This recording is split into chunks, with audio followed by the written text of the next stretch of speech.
சமீபத்தில் வந்து முதுகலை பட்டதாரி ஆசிரியர்களுக்கு முதுகலை பட்டதாரி ஆசிரியர் மற்றும் உடற்கல்வி ஆசிரியர் கணினி பயிற்றுனர் கிரேட் 1 பயிற்சி பதவிகளுக்கான டெட் உங்களோட டெட்டோட தேர்வு முடிவுகள் வெளியே வந்துடணும்.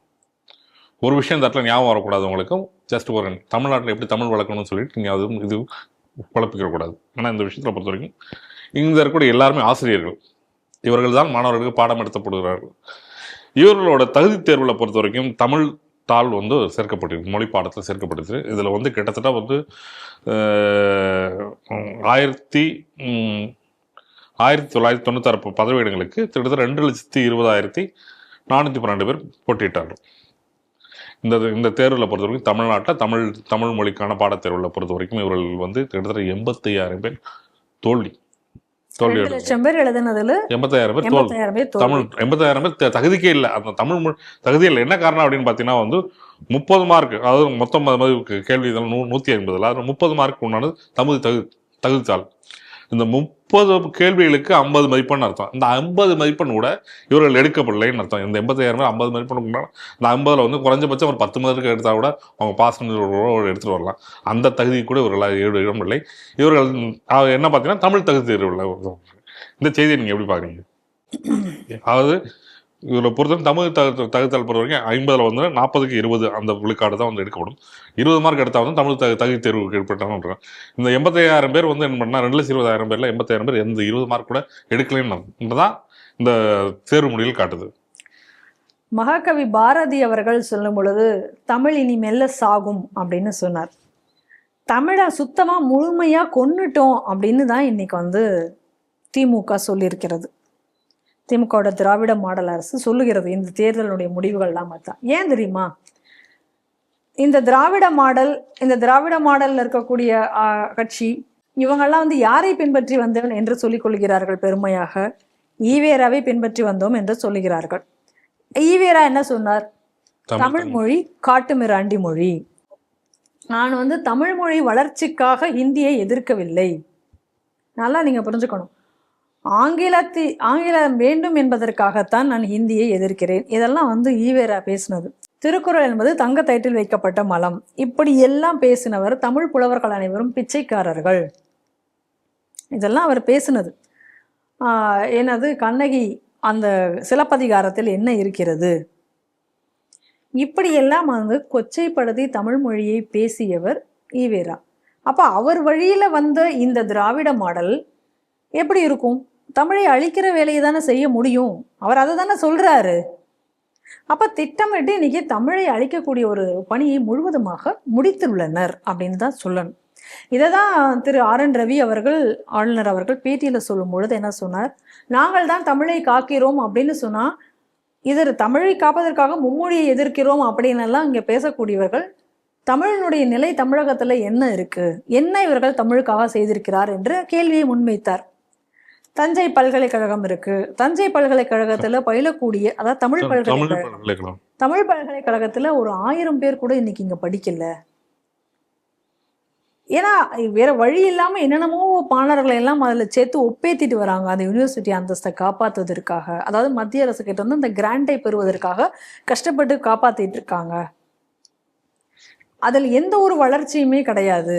அப்படி என்று பல விஷயங்களை அவர் வந்து இந்த தமிழ் குறித்து இந்த திராவிடம் என்ன செய்திருக்கிறது என்பதை ரொம்ப தெளிவாக சொன்னார். இன்னும் சொல்ல போனால் இங்கே பாருங்க, தமிழ்நாட்டில் இப்போ தமிழ் மீடியம் ஸ்கூல்ஸ் குறைஞ்சிட்டே வருது. தாய்மொழியில் படிக்கக்கூடிய மாணவர்களின் எண்ணிக்கை குறைந்து வருகிறது.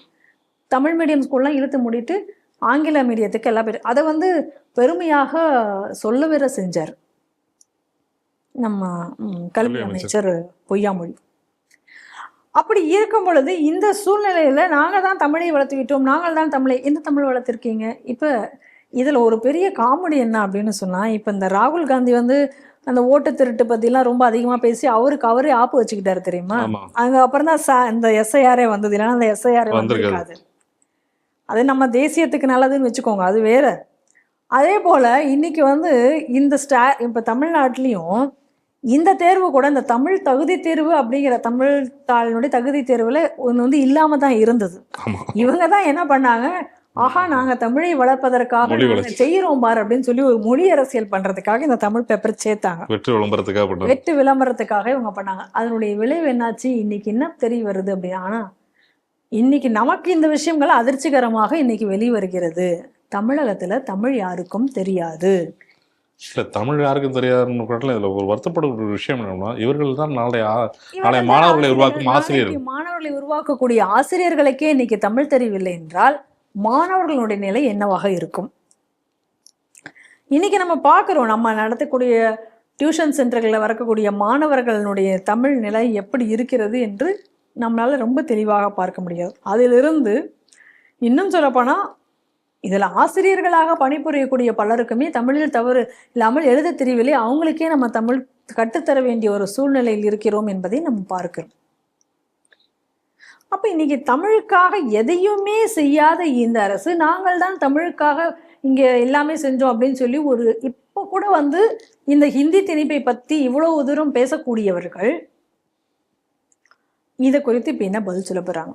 இப்ப இதுக்கு ஏதாவது பதில் சொல்லணும்ல. இப்ப 85,000 பேர் அப்படிங்கிறது வந்து இன்னைக்கு வந்து தகுதி இழக்கப்பட்டிருக்கிறார்கள் அப்படின்னு நீங்க சொன்னீங்க அப்படின்னு சொன்னா இது எவ்வளோ ஒரு மோசமான நிலை. இது என்ன, அது ஒரு பெருமைக்குரிய. இந்த மாதிரியான பிரச்சனைகள்லாம் வந்துடவே கூடாது தமிழகத்தில் அப்படின்றத இப்போ என்ன சொல்கிறாங்க அப்படின்னா, டெட்டு அப்படின்னு சொல்லி இந்த தகுதி தேர்வெல்லாம் வேண்டாம், எங்களுக்கு இந்த தகுதி தேர்வுலேருந்து விலக்கு அளித்து விடுங்கள். ஆனால் நாங்கள் தான் கல்வியில் முன்னோடி, நீங்கள் நல்லா புரிஞ்சுக்கணும், நாங்கள் தான் கல்வியில் முன்னோடி. ஆனால் எங்களுக்கு நீட்டுங்கிற தகுதி தேர்வு வரக்கூடாது, எந்த தகுதி தேர்வு இருக்கக்கூடாது, ஆனால் நாங்கள் தமிழ் தகுதி தேர்வு வரக்கூடாது, என்ட்ரன்ஸ்னு எந்த தேர்வுக்கும் இருக்கக்கூடாது. அப்புறம் இதே போல இப்போ இந்த டீச்சர்களுக்கும் எந்த தகுதி தேர்வு இருக்கக்கூடாது. ஆனால் நாங்கள் வந்து உலகத்துக்கே வந்து சேலஞ்ச் பண்ணுற அளவுக்கு நாலேஜ் வழிகாட்டியாக நாங்கள் தனி இருப்போம் அப்படின்னு சொல்லிக்கிறது. அப்போ எது இப்போ எழுதியிருக்காரு. அப்போ இது எழுதினதனுடைய பின்னணி என்னன்னு நீங்கள் புரிஞ்சுட்டீங்களா? இந்த மாதிரியான ரிசல்ட் எல்லாம் வந்து இப்போ நீங்கள் திராவிட மாடல் அரசை நீங்கள் இப்போ கேள்வி கேட்பீங்க, இதெல்லாம் வரலைன்னா நமக்கு தெரியவே தெரியாது, இதெல்லாம் எப்படி நமக்கு தெரியும் சொல்லுங்க? ஸோ அதனால இப்போ அன்னைக்கு இப்போ இதில் இன்னொரு ஆங்கிளும் பார்க்கணும். இப்படி தகுதி இல்லாத ஆசிரியர்கள், இப்படி எதுவுமே தெரியாத ஆசிரியர்களை இப்போ நாளைக்கு நீங்கள் வந்து வேலையில் இப்போ நீங்கள் வந்து பணியில் நீங்கள் அமர்த்துகிறீர்கள். இப்போ இப்போ எப்படின்னா இந்த மாதிரியான இப்போ டெட்டு இதெல்லாம் வேண்டாம் அப்படின்னு சொன்னால் இப்போ யார் வேணால் நீங்கள் இப்போ ஆசிரியர்களாக நீங்கள் நியமித்திருப்பீங்க. இப்போ நியமித்த உடனே இவங்க என்ன சொல்கிறது, இப்போ நாங்கள் தானே உங்களுக்கு வந்து பணி நியமனம் செஞ்சோம், நாங்கள் தானே உங்களுக்கு சம்பள உயர்வு கொடுத்தோம் இப்படின்னு சொல்லி இவர்களுடைய கட்சி உறுப்பினர்கள் போல இந்த ஆசிரியர்களை எல்லாம் இவங்க பயன்படுத்து. அப்பப்போ வந்து இந்த ஜாக்டோ ஜியோலாம் இதுக்காக வச்சுக்க வேண்டியது.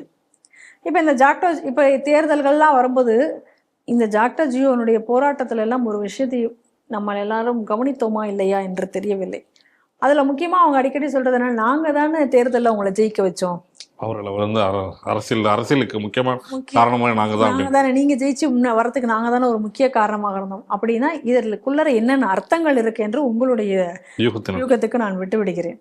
அப்போ ஆசிரியர்கள் எப்படி பயன்படுத்தப்படுகிறார்கள், அப்போ மாணவர்களுடைய கல்வி தரம் என்னவாக இருக்கும், இது எல்லாத்தையும் நான் வந்து உங்களுடைய கற்பனைக்கு விட்டு விடுகிறேன், எப்படி நாளை தமிழகம் இருக்க போகிறது என்று.